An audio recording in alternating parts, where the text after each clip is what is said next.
We've extended our Christmas delivery deadline and we're upgrading all orders from now on to the fastest shipping to make sure they get to you in time for Christmas. Limited supplies, and it's only going to be until we run out of supplies, so get your orders in. A huge shout out to the Anvil crew and all the friends, family, and loved ones that came in to help to make sure we got all these orders out for Christmas, allowing us to open up a few more orders while supplies last, so check them out below.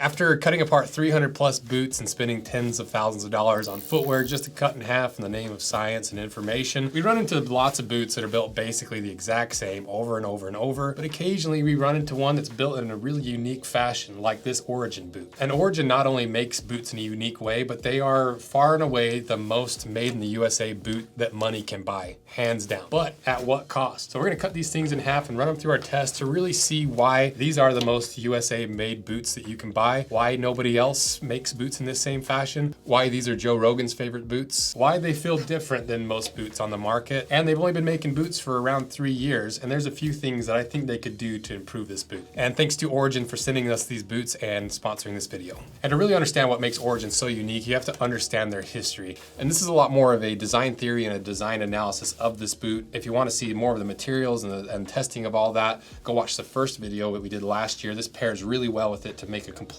picture of this boot. It's got a lot longer version of the history, but the most important things you need to know to understand this brand and this boot are that in 2012, the mastermind behind Origin, Pete Roberts, wanted to start making jiu-jitsu gis in the United States from United States made fabric. But he quickly found out that nobody had the capability to make the fabric he needed anywhere in the US. So he decided to do what a lot of Americans do and just do it himself. And this exposed a huge issue and a legal loophole with products that claim that they're made in the United States, because the vast majority of brands claiming their products are made here are just assembled in the United States. Most companies source a lot of the raw materials and components from other countries, bring them in and assemble them here. And some even go as far to have the majority of the boot made in a different country, and just the finishing details are done here, and they can still claim assembled in the United States. So they were determined to actually make the fabric themselves at any cost because nobody else could do it. So Pete and his small team revived this long abandoned factory making loom and started making the fabric themselves. And this experience was a pivotal moment for Origin that would eventually put them on the path that would shape them into the brand that they are today, by not just making their products in the United States, but by also making the products from the materials, components, and sourcing as much as humanly possible from manufacturers in the United States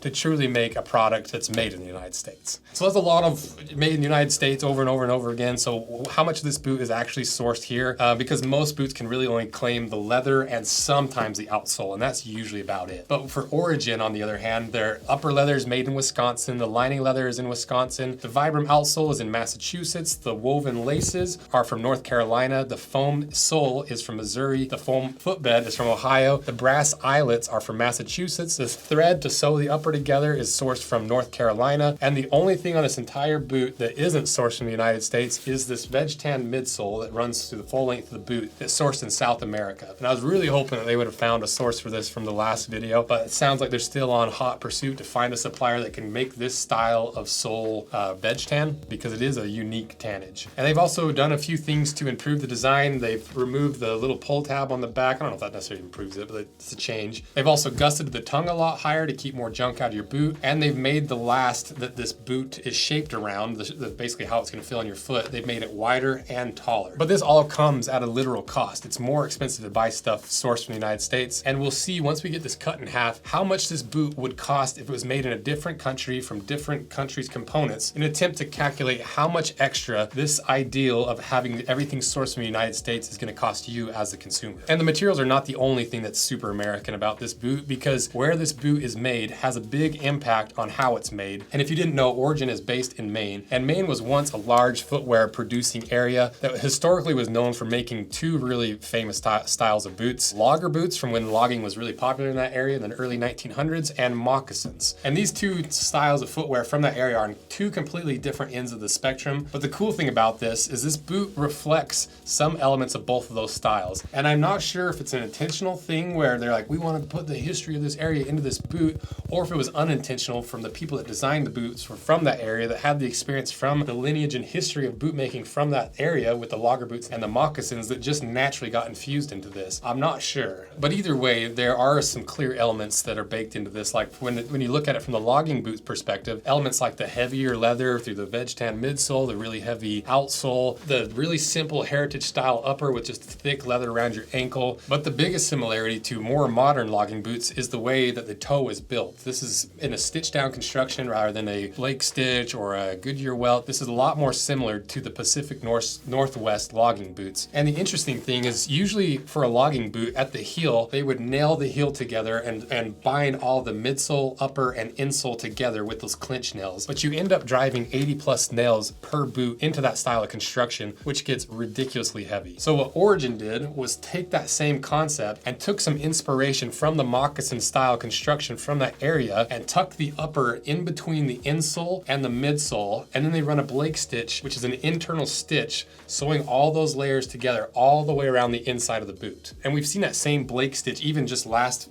video we did with the Rancourts, where they run a Blake stitch on the inside of their true moccasin boots, and they're from that same area. And the benefit of this hybrid construction is it makes these boots more flexible, more agile, and lighter than modern logging boots. But it does come at a cost because they're not going to be as durable as modern logging boots with all those nails and all those layers put in there. And these attributes of this agility, flexibility, and lightness seem to be baked into the DNA of not just this boot, but the entire brand, which makes a lot of sense knowing that they started this brand making gis for jiu-jitsu, and the fact Joe Rogan and Jocko are proud Brazilian jiu-jitsu black belts, where jiu-jitsu is a lot more of a defensive style of fighting. It's not like boxing or kickboxing. It's more of a preparedness, being ready anytime, in any situation. It's always something you can fall back on. And that's resonated in their products, not just in this boot, but across their entire line. And part of that's shown through the paneling of this boot, because what they've done is they've basically taken a regular heritage style boot and they've cut out all the redundant panels and overlapping leather to make it more of, and I can't think of a better word for it other than athletic. It's a little on the nose, but you get the point. Because you can see they've cut this quarter panel a lot higher, which allows them to take that counter cover a lot shorter, and they don't overlap it. They just cut it exactly where it needs to be. And even on the inside, the way that the lining lines up to the counter cover, it butts up perfectly, so you don't have any overlapping leather. If anything, you have a little bit of a gap, so you have a seamless transition on the inside of the boot. And to me, that embodies that concept of jiu-jitsu ideals of being ready in any situation at any time. And it's, you know, it's a little bit of a romantic view on this situation, but to me, it's pretty clear that these ideals were in mind when designing this boot, and it works really well. They do feel a lot more different than other styles of boots because of all these little things that they've done to make it more of a boot shoe hybrid feel underfoot while still using the highest quality and thickest materials. But all these panels being cut differently and less stitching and less leather over top, plus all the comfort, flexibility, and lightness, that comes at a cost. And a lot of times it's the durability and the longevity of the boot. So let's cut these things in half, see what's on the inside, and go over the things that I think they could do to make this boot better.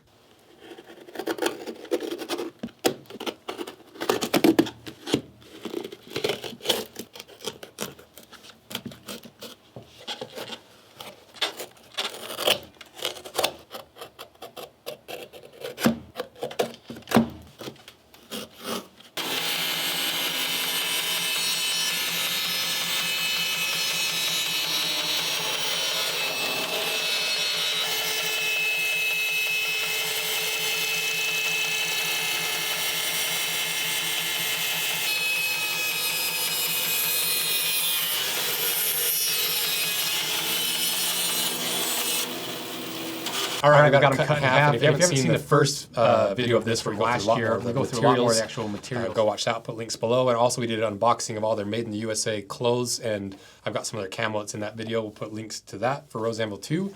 So let's see what's inside.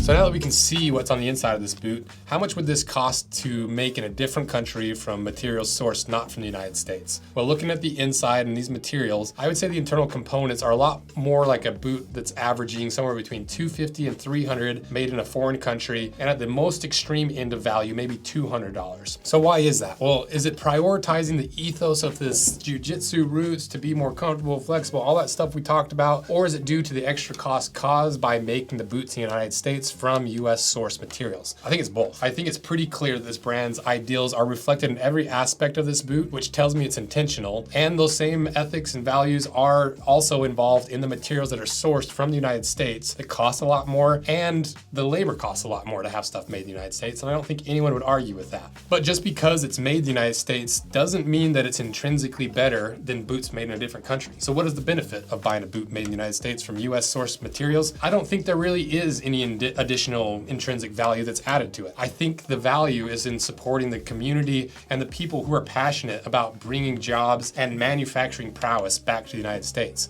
And I'm way biased towards that ideal and that whole concept in every way, and towards Origin because of what they do and how they do it and how that's reflected in every single thing that they do and make. And they're the only brand that I'm aware of that is doing this and taking this concept to this extent. And I respect it because there's a reason why 99% of brands making their products in the United States don't do this. And that's because it's hard and very expensive. And when businesses are all about making money, a lot of times the ethics and those values take a second seat to the money. But this boot isn't perfect. Despite all that stuff made in the United States and all these things we've talked about, there's ways that they could improve this boot besides obviously throwing some more leather in there. Number one is this boot could use a shank because it has a heel. Most of their other boots are more wedge sole style, but this heel version definitely could use a shank to support that, so it prevents the boot from boating out and to give you that support if you're working in these. To reduce delamination, you could throw a really thin rubber slip sole between the midsole and the outsole because rubber glues better to rubber rather than rubber to leather, where it expands and shrinks and can delaminate.